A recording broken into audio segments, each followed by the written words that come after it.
ujian bagi orang yang berubat ni banyak.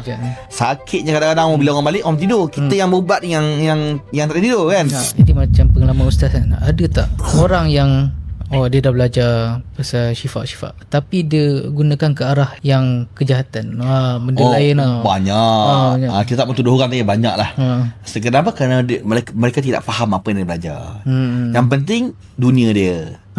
Banyak. Quran ni boleh digunakan bermacam-macam. Sebab tu kan dalam surah Al-Baqarah kan yang cerita tentang sihir, kan malaikat bila Harut atau Marut kan, kan dia menggunakan sihir semua kan. Jadi dia boleh gunakan dengan ke arah kebaikan dan tahu kejahatan. Tapi kepada kejahatan dapat dosa lah. Tapi waktu kita kata kena bersyukur. Bila kita belajar ilmu, kita faham Allah ini semua daripada Allah SWT, kita kena buat baik. Manusia tak bersyukur yang selalu buat jahat. Ada tak benda yang menyeramkan lah bila ustaz dah rawat orang, lepas tu balik-balik ada terkena gangguan macam-macam. Kalau nak cerita macam-macam lah. Tapi memang itulah mana berubat orang ni dia ada banyak. Dia ada bukan keburukan, dia ada ujian bagi orang yang berubat ni banyak.